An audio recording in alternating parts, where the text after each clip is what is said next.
Hello दोस्तों, स्वागत है आपका स्टोरी भानु में। वीडियो में आगे बढ़ने से पहले चैनल को सब्सक्राइब कर लेवें। आज की हमारी कहानी का नाम है परेशान आत्मा। चलिए कहानी शुरू करते हैं। हेलो दोस्तों, मैं अजय आप लोगों के लिए एक और कहानी लेके आया हूँ जो कि परेशान आत्मा की है। यह कहानी एक गांव की है जिसका नाम कोलागढ़ है। यह कहानी कोलागढ़ का जंगल बहुत भयानक है। उस जंगल में भूत प्रेतों का ज़्यादा डर था। वहाँ के लोगों का मानना था कि आत्माएं भूत प्रेत होते हैं। उन्होंने भी इस बात पर तब यकीन किया जब उन्होंने यह सब अपनी आंखों से देखा। उस गांव में एक औरत थी जिसका दिमाग कुछ ठीक नहीं था। उसका पति भी एक एक्सीडेंट में मर गया था। तब से वह कुछ अजीब सी हो गई थी। कुछ लोग उसे पागल कहते थे। एक बार की बात है, सुबह सुबह गांव का एक आदमी जिसका नाम भोला राम था, वह शहर की ओर कुछ जरूरी काम से निकल पड़ा। गांव के आने जाने का एक ही रास्ता था। वह भी जंगल से गुजरता था, इसलिए लोग उसमें अंधेरे में डर के मारे नहीं जाते थे और शाम होते ही कोई जंगल की तरफ नहीं जाता था। भोला राम जब उस जंगल से जा रहा था, गांव से कुछ दूर ही जंगल में उसे एक औरत की लाश पेड़ पर लटकी नजर आई। वह एकदम डर गया और भागता हुआ गांव वापस गया। कुछ लोगों ने उसे इस तरह से भागते देख कहा, क्या हुआ भोला राम, तुम तो अभी शहर के लिए निकले थे और तुम भागते हुए वापस क्यों आ गए? तब भोला राम ने बताया कि मैंने अभी किसी की लाश को पेड़ पर लटकते देखा। वह लाश किसी औरत की थी। देखते देखते सारा गांव इकट्ठा हो गया कि क्या हो गया, कहाँ है लाश, चलो चलकर देखते हैं। तब सारा गांव उसे देखने को चल दिया। देखते क्या है कि एक औरत की लाश पेड़ पर लटक रही है। देखते ही गांव वालों ने कहा कि यह तो पागल लग रही है। कुछ लोगों ने कहा इसे नीचे उतारो और इसका दाह संस्कार को कर दो। कुछ लोगों ने कहा छोड़ो, इसका है ही कौन जो इसे आग देगा। वैसे भी इससे सारा गांव परेशान हो गया था। चलो इससे तो पीछा छूटा। कुछ बूढ़े लोगों ने कहा कि ऐसा नहीं कहते, शरीर का दाह संस्कार करना जरूरी होता है, नहीं तो उसकी आत्मा भटकती रहती है। तो कुछ लोगों ने कहा कि जो जा कर उतार लें उसे और कर दें दाह संस्कार। बड़े आए सुझाव देने वाले। वैसे भी इस जंगल में आत्माओं की कमी नहीं है और एक और आत्मा सही। चलो धीरे धीरे सारे लोग चलते बने। दोस्तों, 8-10 दिन तक वह लाश ऐसे ही पेड़ पर लटकती रही। किसी ने उसे उतारा नहीं। एक दिन अचानक उस लाश की रस्सी टूटकर पेड़ों पर अटक गई और पत्तों से छिप गई। समय बीतता गया। एक दिन गांव का हरिया नाम का व्यक्ति उस रास्ते से जा रहा था कि उसे वही पागल सामने दिखाई दी। वह एकदम डर गया। उसका सारा शरीर कांपने लगा और उसके पलक झपकते ही वह गायब हो गई। हरिये ने सोचा कि मैं तो मन में ऐसे ही सोच रहा था और वह आगे चल दिया।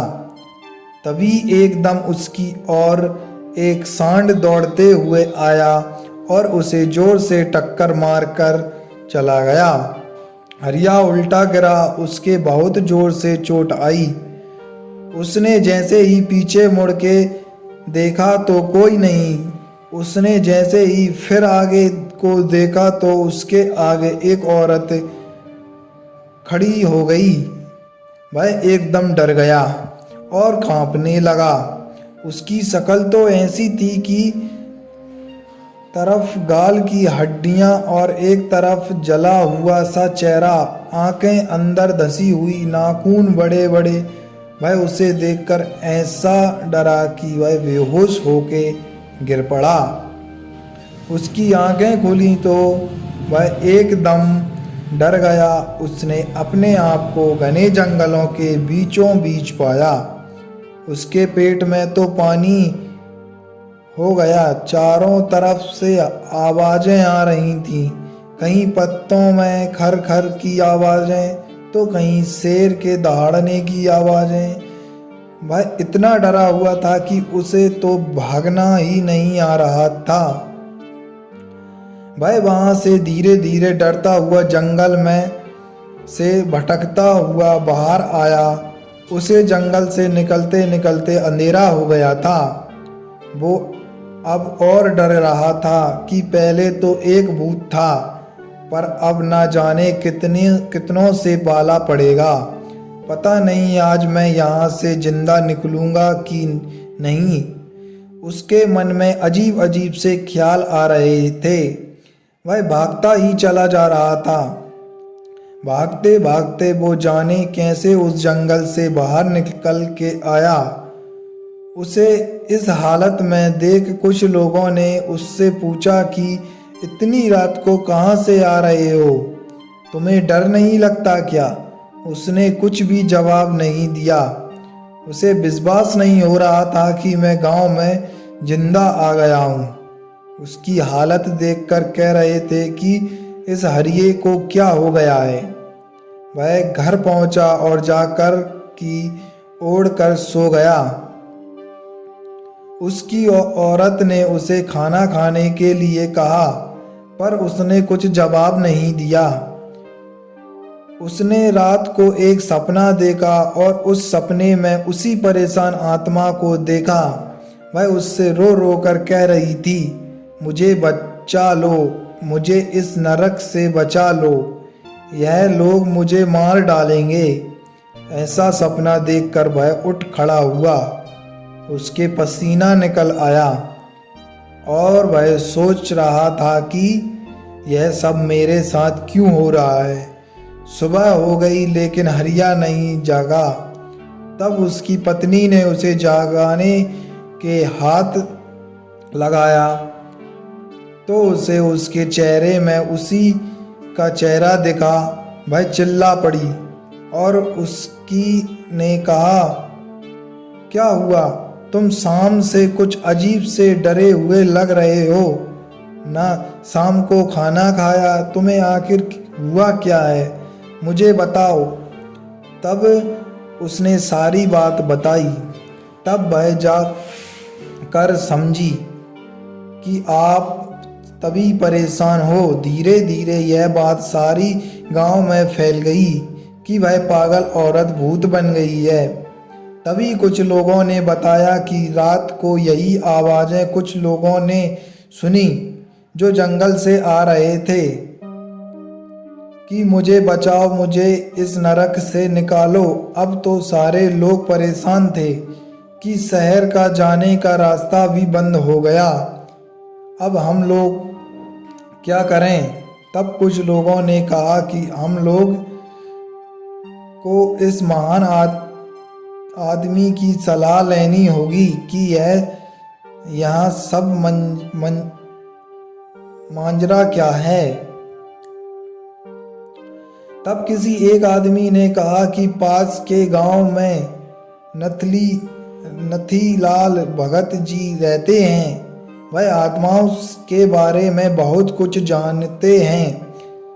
जब सुखिया के लड़के को एक आत्मा ने पकड़ लिया था तब उन्हीं ने उस आत्मा से उसे छुड़ाया था। तब कुछ लोगों ने कहा कि यही ठीक रहेगा। सब लोगों ने उस भगत जी को गांव में बुलाया और उन्हें सारी घटना बता दी। भगत जी ने कहा कि तुमने उसके शरीर को न जलाकर बहुत बड़ी गलती कर दी है।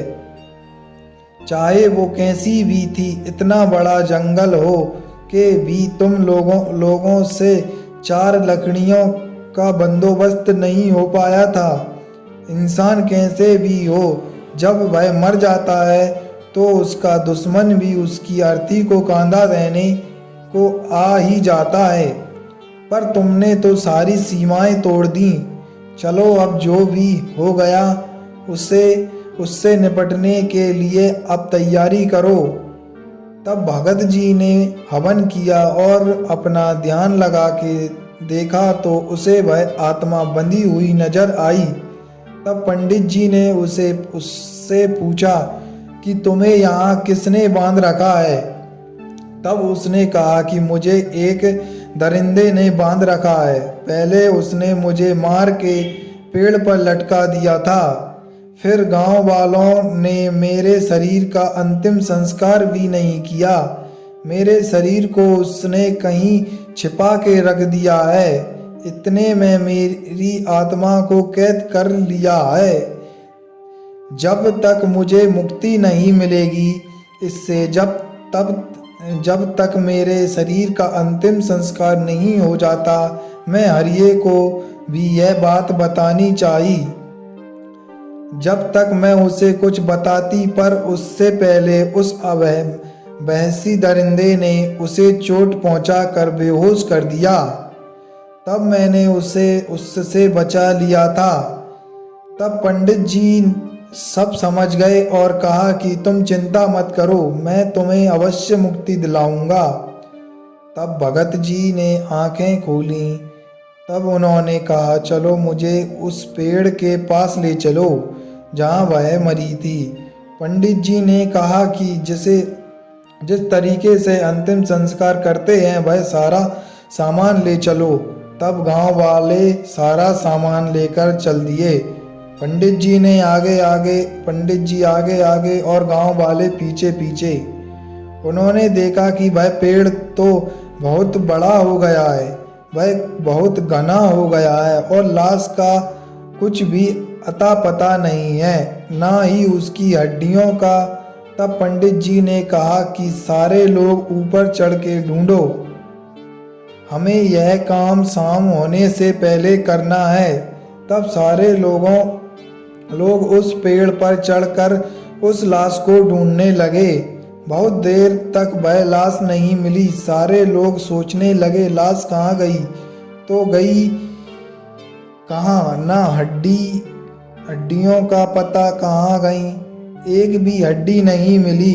तब पंडित जी ने नींबू दे दिया सबको और कहा, जहाँ यह नींबू लाल हो जाए समझना वहीं पर लाश है। 2-3 मिनट बाद एक आदमी ने कहा, यह रही लाश, यह तो हड्डी का ढांचा है उसका। इतना कहते ही सारे लोग चीखने लगे, भूत भूत। उनके सामने एक भयानक आदमी खड़ा है।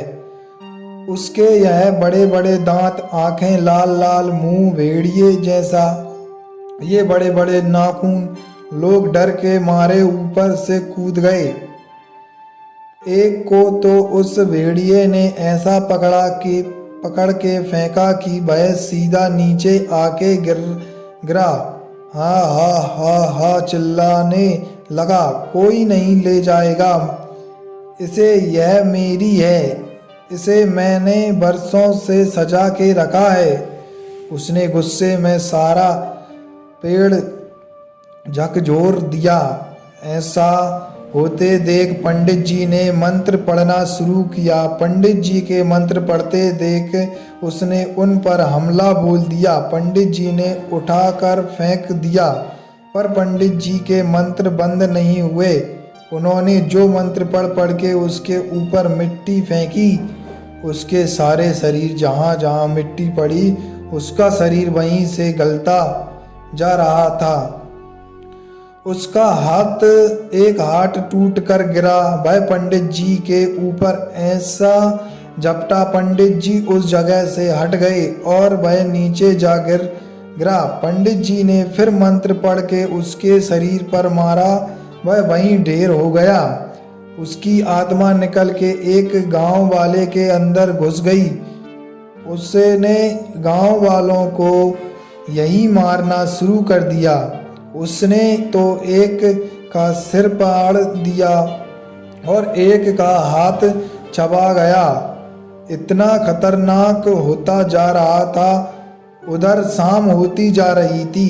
तब पंडित जी ने उसकी ओर रस्सी फेंकी और दूसरी ओर एक आदमी ने पकड़ के उसे एक पेड़ से बांध दिया और उसको 2-4 मंत्र पढ़ के मार और लोगों से कहा, शाम होने वाली है, इससे पहले यहाँ और आत्माएं आए, पहले उस सब को नीचे उतारो और उसका अंतिम संस्कार कर दो। तब कुछ लोगों ने उसे उठाकर लकड़ियों पर लिटाकर आग लगा दी। वह पेड़ से बांधा हुआ चिल्लाए जा रहा था, मत जलाओ उसे, मत जलाओ उसे। देखते देखते वह हड्डियां राख में परिवर्तित हो गईं। उसमें से एक ज्वाला उठती हुई बाहर आई और पंडित जी को नमस्कार किया और कहा कि अगर इसको मारना है तो उसके पहले वाले शरीर को जला दो, तब वह खुद उसके शरीर से निकल जाएगा। ऐसा कहते हुए वह आग का गोला बनकर आकाश की ओर चली गई। तब पंडित जी ने देर ना करते हुए उसके शरीर को भी जला दिया।